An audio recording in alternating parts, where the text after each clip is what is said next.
Hello everyone, I'm Andrew Hochradel and I will be teaching you in your creative challenge today. Now, if you want to learn how to make the perfect logo and variations of that logo, stay tuned. Let's hop into Adobe Illustrator, and if you'd like to join me, you can download this source file down in the description.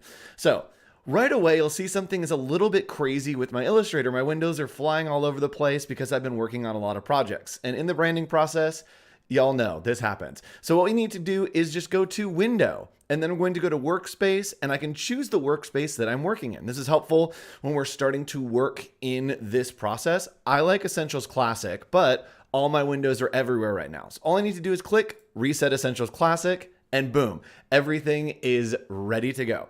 So let's hop in here and get started. Again, you can get that source file down in the description. And also, hi chat.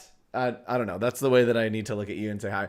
All right, so let's hop in here and let's do our challenge for today. So our challenge is pair your logo with typography to learn how to balance logo variations with proper spacing and hierarchy.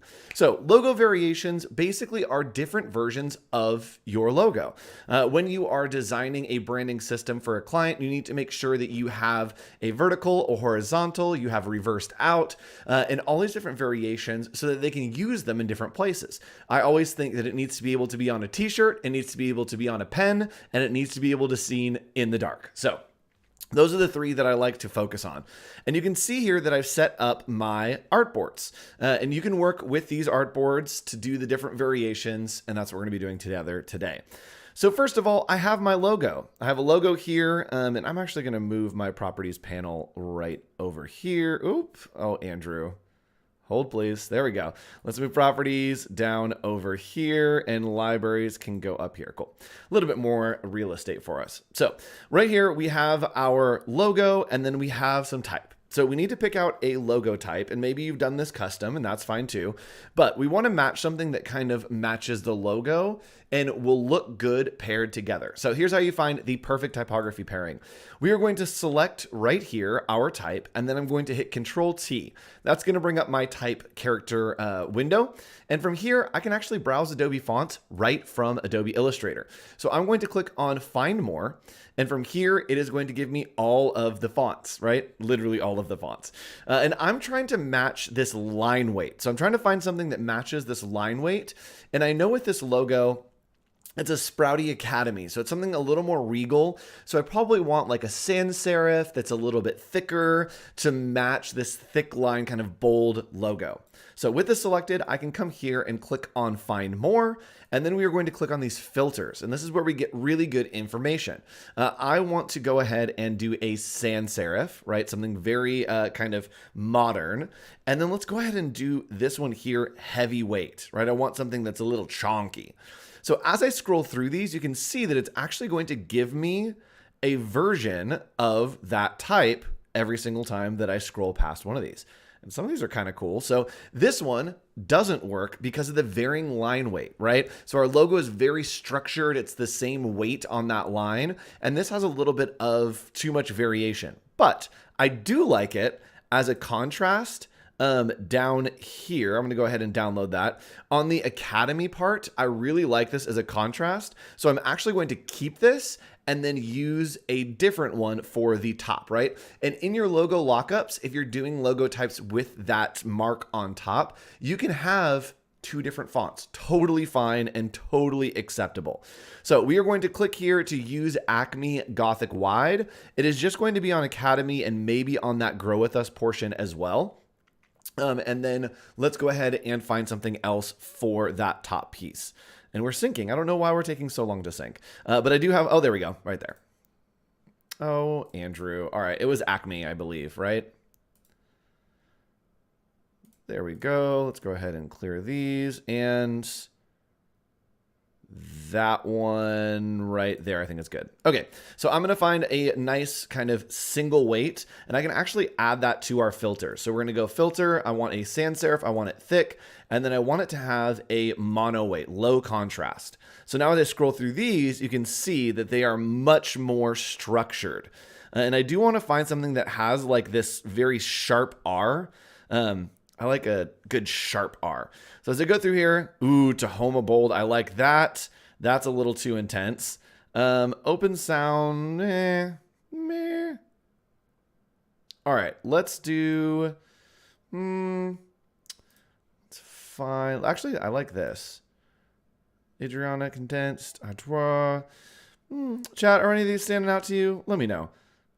Dunbar, you can't go wrong with Dunbar. Dunbar is one of my favorites. So what we're going to do is I'm going to bring this down here. And then I also am going to kind of line things up right here. And when you're working with a logo kind of lockup, let's go ahead and group this and we'll just bring it to the center so we can work with it. We want to look at kind of all the different variations of these fonts to pair it. Now, I do want this sprouty to be a little bit wider. And so let's go ahead and see if there is a version of Dunbar that is a little bit wider. We're going to go ahead and clear. Now, as I scroll through here, you can see nothing that's too wide, but I do like the thickness of this. So I'm going to go ahead and space this out to give a little bit more distance to this logo. I want it to feel a little bit more regal. And we also want it to extend out past this logo. Now, a great thing to do is to break your logo into kind of pieces.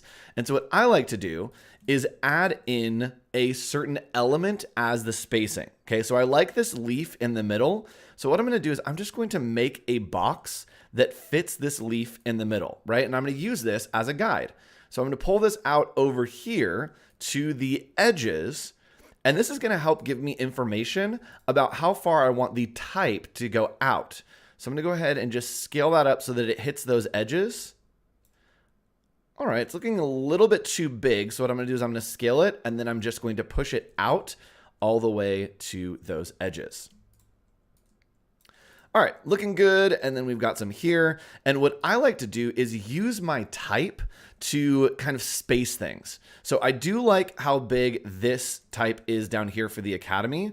So what I'm going to do is I'm going to use this as a scale to just space out this logo to give it the right amount of space. A little bit too much. Let's pull that back down a little bit. And something, again, you can use all of the same pieces that you're using, and maybe we want to do a half version of this to use as our space. That looks pretty okay. Let's pull it up just a little bit right there. And again, some of this you just have to do by eye.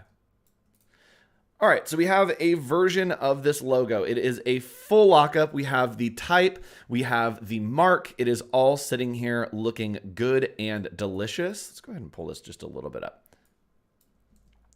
And now we have a vertical lockup. We did it. We did it, y'all. So we have the logo, we have the type, and we also have a little bit of a tagline kind of stacked vertically on top of each other. Now, let's go ahead and move over here. Now, with the mark, this is the easiest one. Watch this. Boom, done. So the mark is usually just the logo, right? It is only logo used on its own, nothing else, and that's something that we'll want to give to the client. Now, we'll move on to the horizontal lockup, and this is where it gets a little bit tricky and a little bit different. Let's go ahead and ungroup these, and we want to size everything down to kind of fit in this space. So I'm going to grab just our logo and align to the center right up here. And then grab these pieces, and I don't want the grow with us. The tagline is a little bit too much for this, but I'm going to kind of play around with how this spacing looks. So we're going to left align everything, and then I'll go ahead and pull it over here. Now it's looking like this is way too tracked out, and so I'm just going to pull this in. Pull this into 100 maybe. All right, that's looking better. Let's pull it in maybe to 50 and see what happens. And there is nothing wrong with having different variations that go with your logo, right? You can change it up and try some new things. And yes, someone is saying the O needs to be centered. I agree. And you can cheat that out a little bit. It's going to look a little odd, I think, visually. Let's see what happens. Yeah, it's going to look a little bit off center, but we can leave it. Why not? There's no rules. So we have our logo here, and this is going to be our horizontal lockup. And again, what I like to do is try to use pieces of the logo for our spacing. So I'm going to use this piece right here, right, which is our line weight. And this is going to give me the top and the bottom of the spacing that I want. So I want to fit all my type inside these two spaces. And again, it's really, really helpful to use pieces of the logo to figure out what your spacing looks like. So I'm going to align this right here to the edge, right? And that's our line weight. Again, just the line. Oops. Actually, let's do it this way. There we go. So we're going to use the line weight, and I'm actually going to do 2, 3 of these and just pull our type over to the side so that it lines up and locks in right there. Now, what I'm going to do is I'm going to add another little piece to this horizontal logo. Is I'm going to keep the middle piece and just bring it down here. It's looking a little bit too high and a little bit too thick, so I'm going to go ahead and just use half of that. And again, we're using a lot of the same lines that are just in halves. So I'm going to turn off my pixel preview. I don't know why that's on. But we're using the same kind of variations, but in halves. And so, all right, that's not looking too bad. So it does look like it's getting too high, which is fine. We have to visually change some of these things. So when you're on a curve, you have to have it come down just a little bit. And then as we zoom out, what you're going to see is that it actually will look like it's lined up a little bit. The bottom needs to come down just a little bit. Let's give it a little more zhuzh. There we go. All right, pull out, and that looks pretty good to me. So pretty good sized up doing a horizontal version. Now we get to the logo type, and the logo type is going to be just these two. So we're going to pull this over here, and we did use a center alignment on there, and we're just going to scale this up, and guess what? Oops. That's really all that we need for this logo type. Now, let's move on to one that is a little bit more complicated, and that is the favicon. The favicon is meant to be used at a really, really small size. So I'm going to go ahead and pull this logo over here, and I'm going to make it really small. And what you're seeing is that as it gets smaller, it's actually a little hard to read, right? Some of the elements are getting muddied together. So when you are working on a favicon, a lot of times you may need to adjust the logo that you're working on. So what we're going to do is I'm going to come in here, I'm going to grab my logo, and I'm just going to do a little bit of an offset path.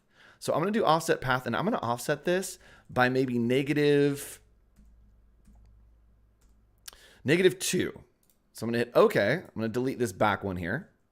And then as I zoom out, you can see, right, that this logo here, the little small one, has a lot of contrast, right? It's much easier to see the small one. So when you're working with favicons, almost always you'll need to make it a little bit lighter because it's so small. And we'll move on to the next piece of this, which is something that in our live chat just said, make a dark green or blue background to work on. The yellow is almost too light. Yes, that is exactly what we're about to do. So now that we have our logos, we can actually get a better idea by doing a vertical lockup reversed. And a reversed is basically going to be just that, is it's going to be on white. So a lot of times when you're working with reversed, you want to work on black, but here we're just going to work on a darker color green. So I'm going to find a really nice kind of, hello, a nice little dark green, which I think that looks really tasty. And then we're going to grab our logo and pull it over here on the other side. So pulling this onto the background will again give us a little bit more of that contrast, and we'll be able to see what our logo looks like kind of reversed out.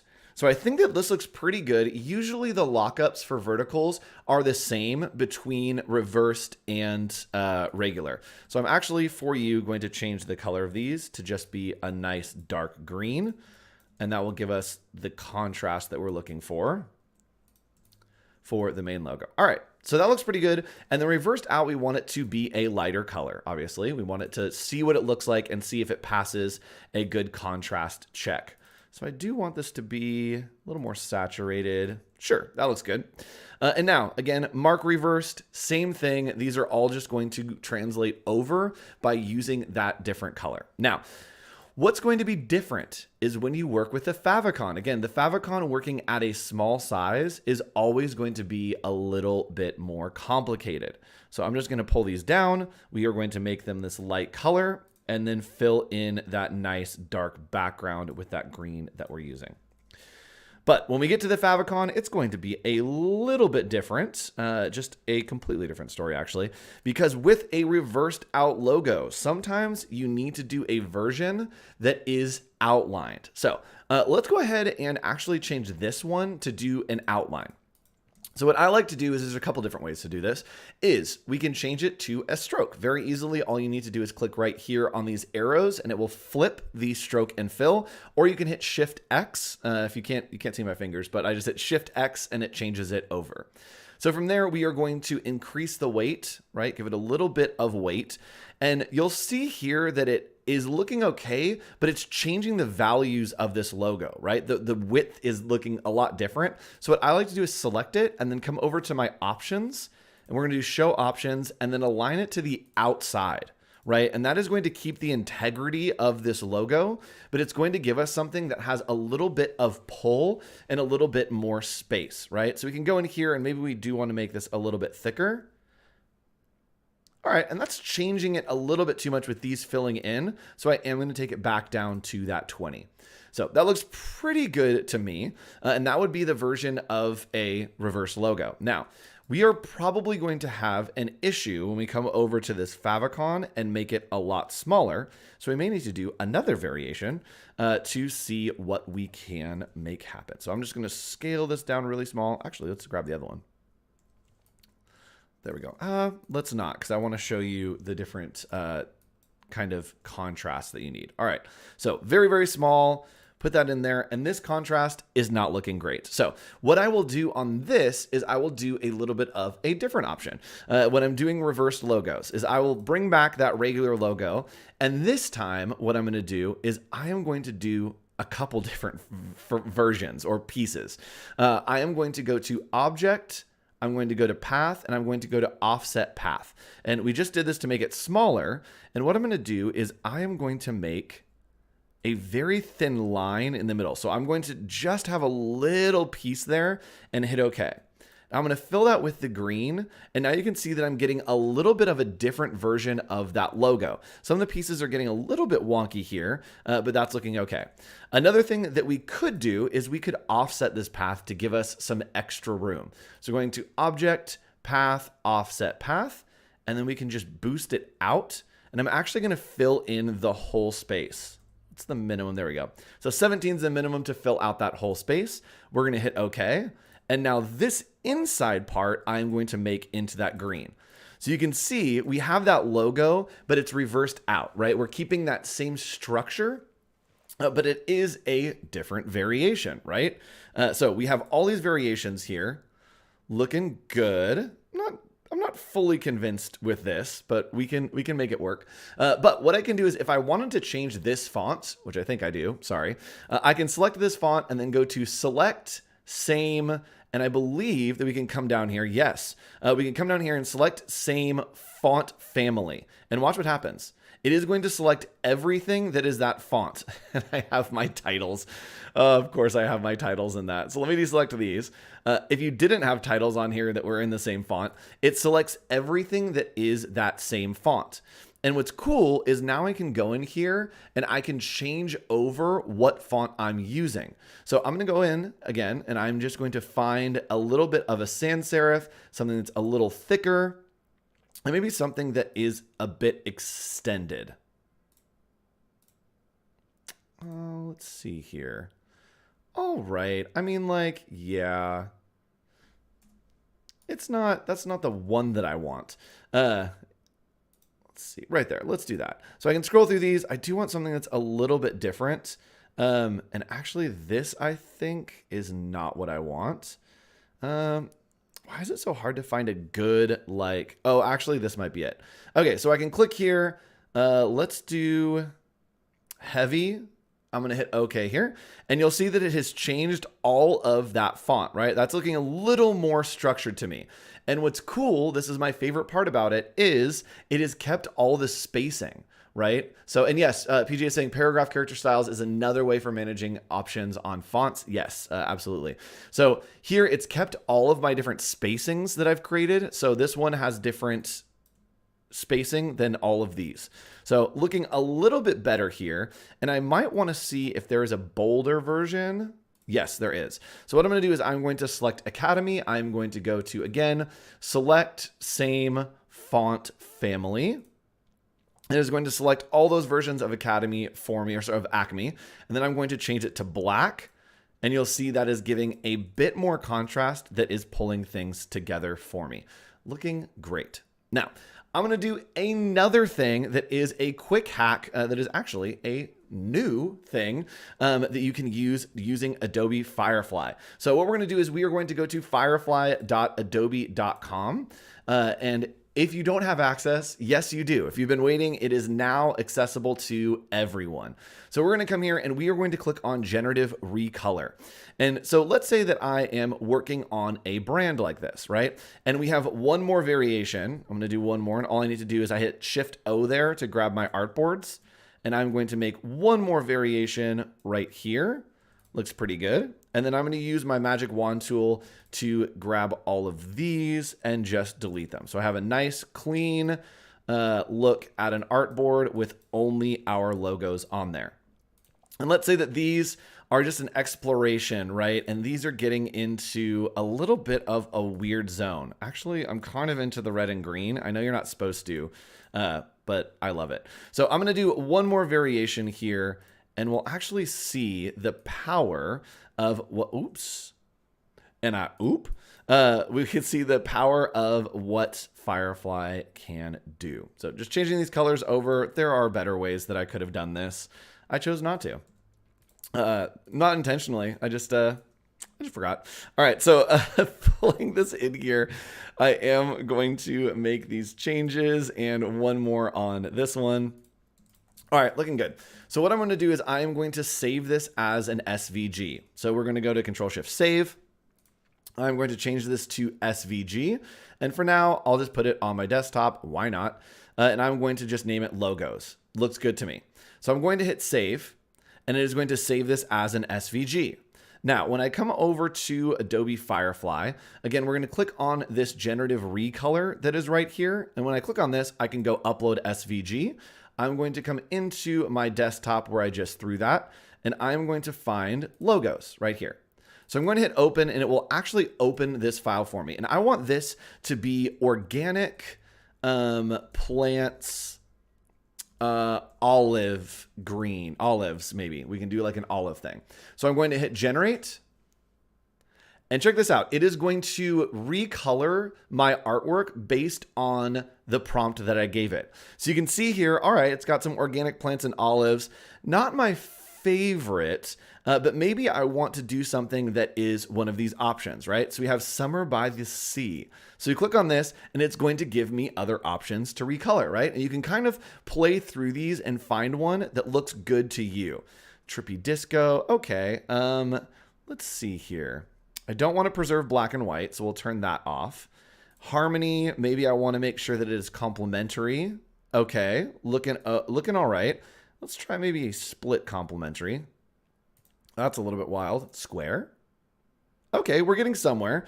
And here, let's go ahead and type in one more time. Salad summer. Salad summer field leaves. I don't know, like a summer salad. You're eating a field and leaves. So you can type in any prompt here and it will generate. Let's take off the square, just see what we can get. Okay, so we've got some salad summer leaves. Not mad about it.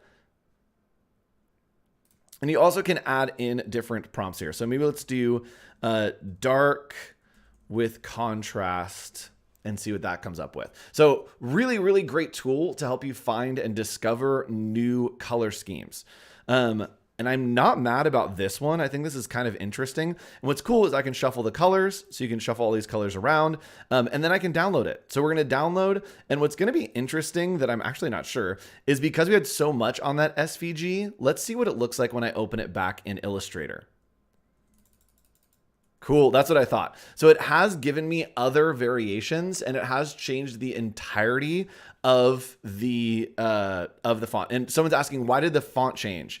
I believe the font changed because it was not outlined, right? So it's trying to read the font and it's an Adobe font. It's just reading the SVG without loading that font in. So if you want to see it like that, you can outline these and it will pull it back together. But it changed the entirety of my SVG, even though it only gave me a preview of one. So super powerful and easy way to recolor your artwork using Adobe Firefly. So thanks for joining me today. Come back tomorrow. We will be working with artboards, and I'll show you how to export all of this to go to your clients and give them multiple options, multiple files. Super easy. Awesome. So I will see you again tomorrow. Bye, everybody. Stick around. There is some great content coming up with Fabiola for social media content with video. Bye.